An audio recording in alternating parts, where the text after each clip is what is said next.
গাজার আকাশে আবারও ধ্বংসের কালো ছায়া। রাত পেরোলেই নতুন করে হামলা, নতুন করে লাশ।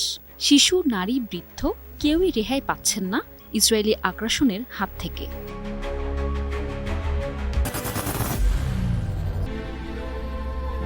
I am Ox. ইরানের সঙ্গে যুদ্ধের সময় হামলার মাত্রা কিছুটা কমলেও গত কয়েকদিন ধরে তা বাড়তে থাকে।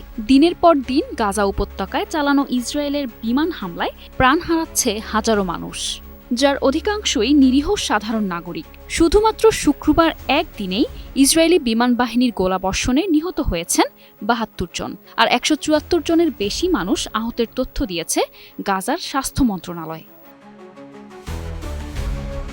হাসপাতালগুলো এখন যুদ্ধক্ষেত্রের মতো। আহতদের চাপ সামলাতে হিমশিম খাচ্ছেন চিকিৎসকরা।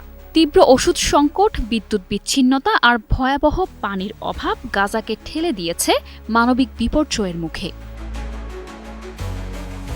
এদিকে ভারত, পাকিস্তান ও ইরান ইসরায়েল যুদ্ধের ইতি ঘটিয়ে এবার যুদ্ধবিধ্বস্ত গাজায় ইসরায়েল ও হামাসের মধ্যকার সংঘাত নিরসনের সুখবর দিলেন ট্রাম্প। তিনি বলেন, গাজায় এখন একটি যুদ্ধবিরতি খুব কাছাকাছি অবস্থায় রয়েছে, তাই মাত্র এক সপ্তাহের মধ্যে যুদ্ধবিরতি প্রতিষ্ঠা করা সম্ভব।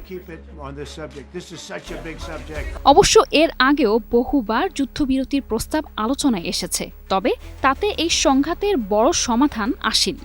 হামাস ও ইসরায়েল যে শর্ত জারি রেখেছে তাতে এই সংঘাতের আপাতত শেষ দেখছে না বিশ্লেষকরা।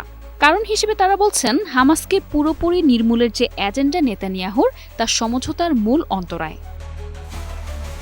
গাজার স্বাস্থ্য মন্ত্রণালয়ের তথ্য অনুযায়ী ২০২৩ সালের অক্টোবর থেকে গাজায় অব্যাহতভাবে চলা ইসরায়েলি আগ্রাসনে নিহতের সংখ্যা ৫৬,৩৩১-এ পৌঁছেছে। ১৫ মাস পর যুক্তরাষ্ট্রসহ অন্যান্য মধ্যস্থতাকারী দেশের মধ্যস্থতায় গত ১৯ জানুয়ারি গাজায় যুদ্ধবিরতি কার্যকর হয়। কিন্তু বিরতির ২ মাস শেষ হওয়ার আগেই গত ১৮ মার্চ থেকে ফের গাজায় অভিযান শুরু করে আইডিএফ। গাজা আজ কাঁদছে। মৃত্যু এখানে নিত্যদিনের সঙ্গী। এ যেন এক অপার মানবিক ট্র্যাজেডি, যার শেষ নেই, উত্তর নেই।